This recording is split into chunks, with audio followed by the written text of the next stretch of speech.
In the Night of Being and Non-Being by Thich.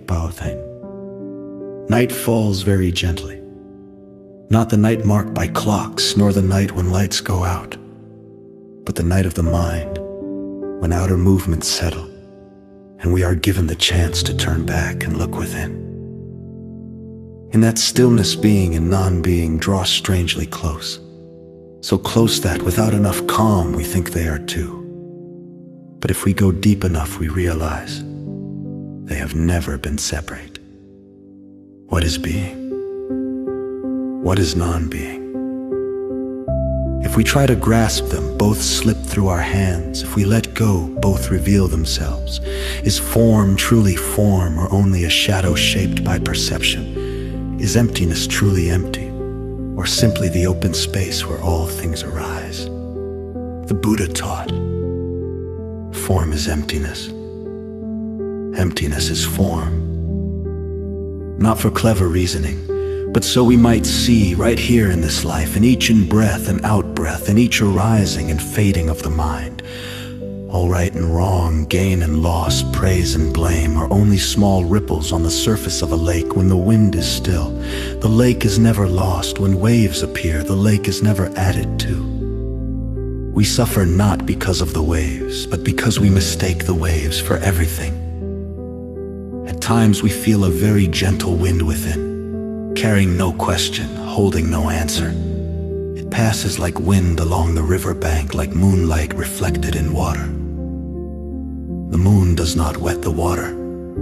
The water cannot hold the moon. Yet without water, the moon does not appear. Without the moon, the water does not shine. Being and non-being support one another. They were never enemies. When the heart grows quiet, we begin to hear what we could not hear before. Silence has its own voice. Not the voice of words, but the voice of understanding beyond explanation. In that moment we realize what we call emptiness is not cold or barren. It is so complete that desire finds no place to enter. In emptiness, there is already enough. Enough that nothing else needs to be sought. Peace does not come from having achieved something, but from no longer demanding. When grasping ends, when seeking dissolves, life continues to flow, yet it no longer drags us with it. Images come and go. Thoughts arise and fade, joy appears, sorrow appears, gain and loss take turns. They move like clouds across the sky. Clouds do not stay, the sky does not cling. If we believe we are the clouds, we fear dissolving. If we remember we are the sky, we simply smile as they pass. Suffering is born the moment we forget the vast sky within us and believe we are only a passing cloud. As the clouds thin, what remains is not a frightening void, but a clear and spacious openness. In that openness, wisdom awakens naturally, not created, only revealed, like the sun appearing once clouds part. All things are illuminated there, not to judge, but to understand, not to possess, but to release. Someone asks, if everything is emptiness, then why live? That question belongs to a mind still searching for pleasure, sorrow, gain, and loss. When the mind is clear, the question falls away. Then we no longer live to hold on, but to be fully present. We smile when we smile. We grieve when we grieve. Yet we are not bound by either. A thought arises, we know it arises. A thought fades, we know it fades. Like moonlight passing a window. Like wind brushing the skin, we feel it, but we do not keep it.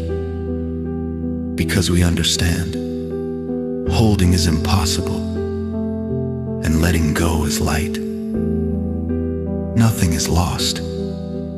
Nothing is gained. True suchness has always been present. Untouched by the world's changing forms, we only believed ourselves lacking because we turned away from it. Sometimes, just hearing a very small sound, a leaf stirring, a footstep, a breath, the mind suddenly brightens, the dreamlike world dissolves like morning dew, and the Dharma realm appears whole and undivided. Sit quietly, nothing special to do. Simply watch the breath enter and leave. See form without being pulled by form. See emptiness without falling into blankness. See joy and sorrow come and go without adding or subtracting from the heart. Everything appears like flowers in a dream, like moonlight on water, beautiful yet needing no ownership, present yet asking for no attachment. When emptiness is fully realized, peace no longer depends on conditions. This silence is not lifeless, it is vivid, alive, awake, unborn, undying, neither increased nor diminished. Just thus. Who hears? Who awakens? Who is lost? As long as there is division, we are far. When questions cease, we are already home. At last there remains a bright, free heart, walking through the marketplace without confusion, standing in the night without darkness, living within being and non-being, yet bound by neither. Night remains night, but within it, there is a light that needs no lamp.